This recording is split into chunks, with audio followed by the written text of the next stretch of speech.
An elite Navy SEAL uncovers an international conspiracy while seeking justice for the murder of his pregnant wife.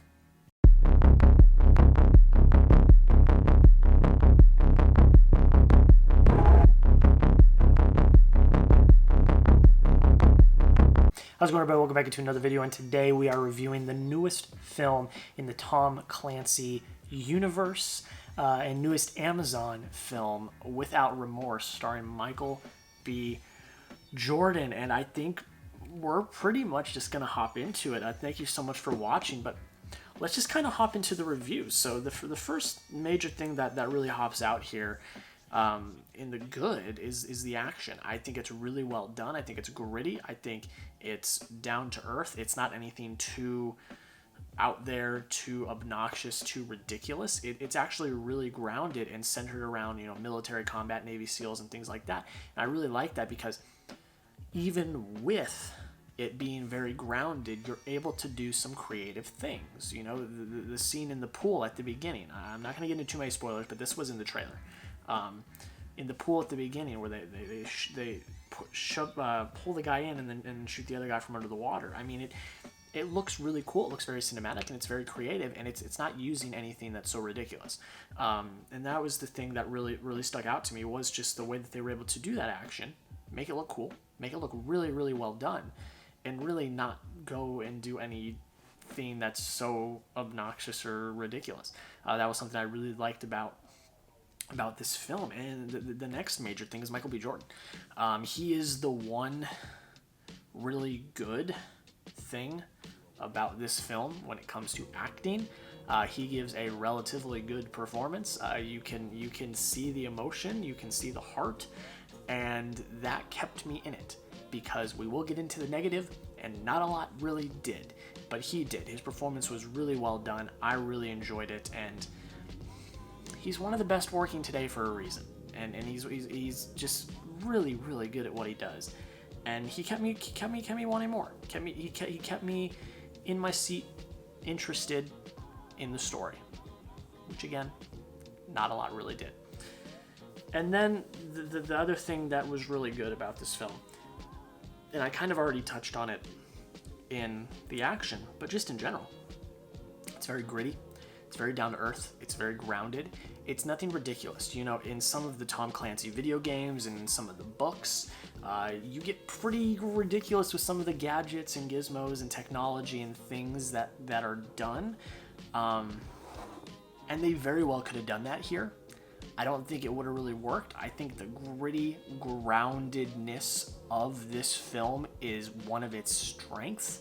I really believe that, because it feels real. It feels believable. It keeps you involved, and it's it's the audience doesn't have to think. They're like, oh, what is this? What? The audience doesn't have to think. Very gritty, very grounded, very straightforward. Help the audience, and I liked that.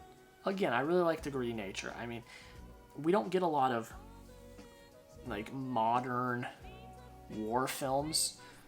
Nowadays, we got a lot of them in the 2000s, in early 2010s, we got a lot of them, but nowadays we get World War I, World War II, or we get future. It's all we're really getting when it comes to war, combat type movies like this.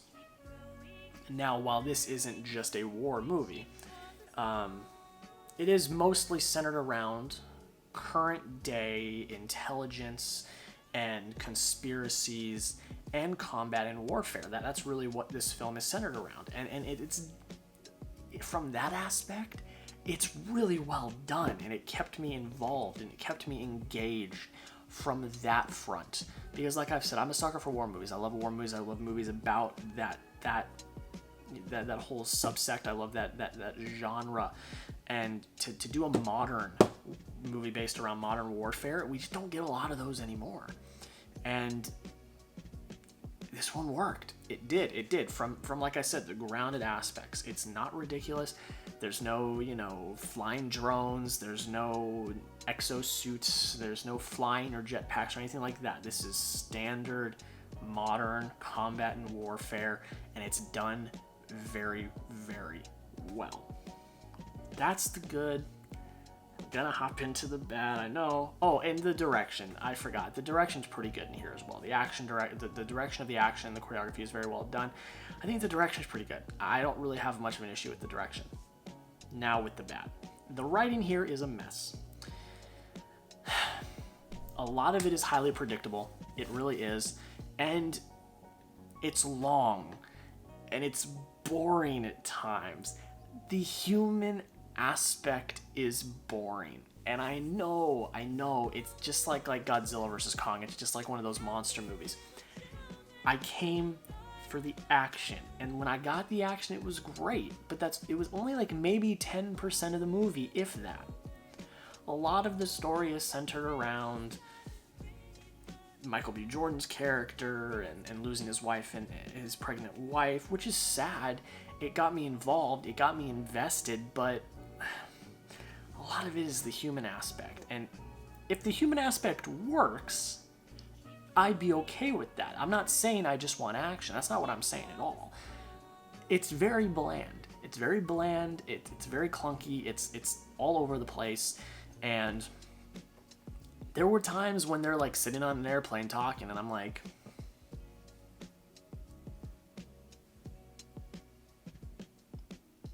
you know, like, today's my day off. You know, I gotta go back into work tomorrow, and it was very long. It was almost 2 hours. You could have cut a lot of it. You really could have to still keep the story sound and invested. It was just, that's what it was. The writing hampered it. Very bland, very boring at times. And when we weren't in the action, it was just kind of boring. It really was. I wasn't invested. I was invested in Michael B. Jordan's character only. And that was it. That was it. And it was highly predictable. The twists were predictable. I was not surprised by any of the twists. They were very highly predictable. And the performances. I love Jodie Turner-Smith. She was very bland in this movie. I know, because she's such a great actress. But her performance was very, very bland. It just seemed like she was delivering lines kind of like a robot, and that was kind of how it was for the rest of the performances as well. It's not just Jodie Turner-Smith. I do not just want to call her out. It's everyone, even Guy Pearce, who I actually really enjoy too. Michael B. Jordan is like really the only solid performance in this film. The rest of the performances are pretty robot-like, I would say. I mean, Jodie Turner-Smith stood out to me because she had probably the second most screen time other than Michael B. Jordan. So that really stood out to me. And also I was surprised because of how great of an actress she is. I was very surprised, but they were bland. And that goes into the writing as well. You know, the writing may not have been that bad. It just was delivered not very good. And that pains me because I wanted to love this movie so much. When I saw the trailers, I was fully invested. When I saw the story, I really, really wanted to love this movie. And I actually do still rate it relatively high for my standards, but those performances really took it out of me. And that was, I just was not invested. I wasn't, and that sucks because I really wanted to be. But that's kind of the only two negatives. Now, I only have two negatives, the writing and the performances, but those are two of the biggest aspects of the film. So for that, it really does hamper its score because I like I said, there were many times when I was just looking at my watch like, hey, what are we doing here, guys? We can cut this. This is too long. The pacing's not great. And yeah, but I'm not gonna go into that too much more. I don't want to gut this film because it still has really great aspects, and I already talked about them, and I already gushed about those aspects. It still has really great aspects. So I don't want to fully just barrage this film because it's got good about it. But I think let's just get into the point breakdown. I don't want to talk any more bad about this film because it's not bad. It's relatively good. It's got good aspects about it. But let's just get into the point breakdown. So entertainment, 20 out of 25.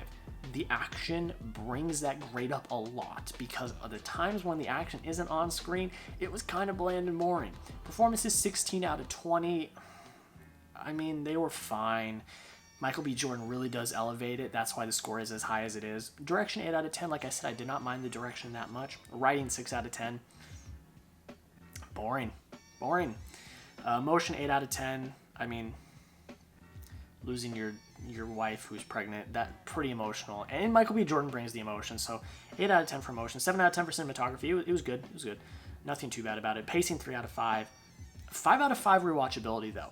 For the action alone, I would rewatch this movie. And for Michael B. Jordan, I would rewatch this movie.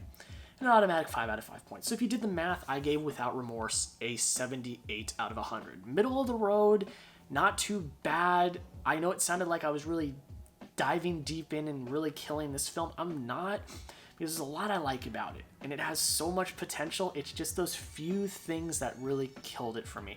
There is potential for sequels. I know they want to franchise this character, and I hope they do. I want to see more stories. I want to see more stories for our main man, John Kelly. I want to see more stories, and maybe maybe they will redeem themselves with the sequel. So I really do hope that happens. Let me know down below in the comments, what did you think of this film? Do you think they should make a sequel? Are you excited for a sequel if there is one? Personally, I am excited. I think it would be actually really, really fun to dive back into this world. But let me know down below in the comments what you think. Guys, that is pretty much it. Thank you so much for watching. I know there has not been as many videos, but I got a podcast coming out this week. I'm going to chat with you guys, talk about everything that's going on in my life, and maybe give some updates on videos and things like that. But they are coming soon. More videos are coming. But that's pretty much it, guys. Thank you so much for watching. Have a great rest of your day, and we'll see you